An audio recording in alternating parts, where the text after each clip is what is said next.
Genesis chapter 7 verse 1 to 24. And the Lord said to him, Enter the ark, you and all your house. For I have seen you to be just in my sight, within this generation.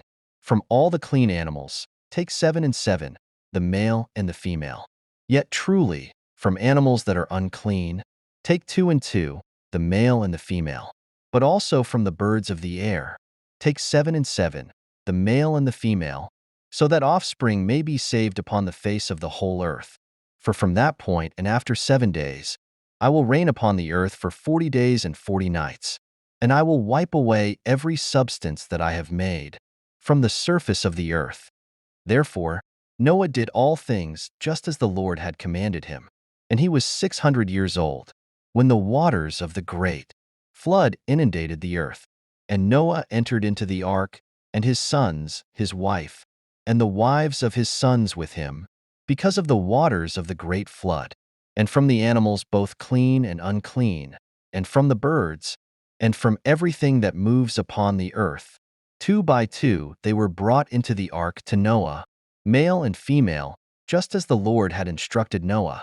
And when 7 days had passed, the waters of the great flood inundated the earth.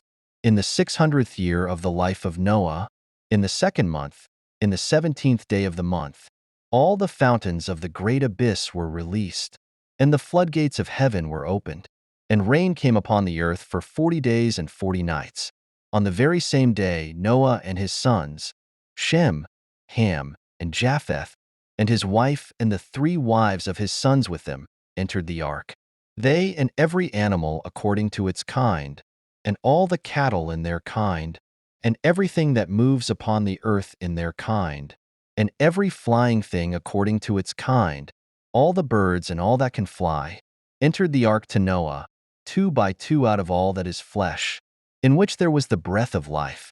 And those that entered went in male and female, from all that is flesh, just as God had instructed him. And then the Lord closed him in from the outside. And the great flood occurred for 40 days upon the earth, and the waters were increased, and they lifted the ark high above the land. For they overflowed greatly, and they filled everything on the surface of the earth.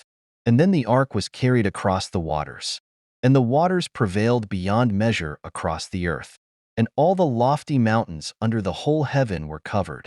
The water was 15 cubits higher than the mountains which it covered, and all flesh was consumed which moved upon the earth, flying things, animals, wild beasts, and all moving things that crawl upon the ground, and all men, and everything in which there is the breath of life on earth, died.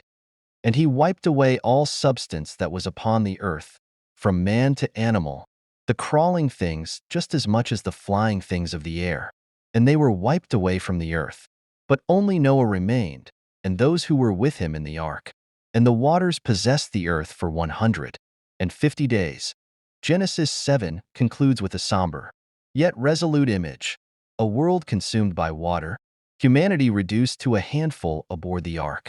The chapter serves as a stark reminder of God's judgment upon sin and the importance of obedience. It also foreshadows the coming flood of judgment in the New Testament, where Jesus speaks of a coming judgment upon the world. Please subscribe Zach TV for more videos.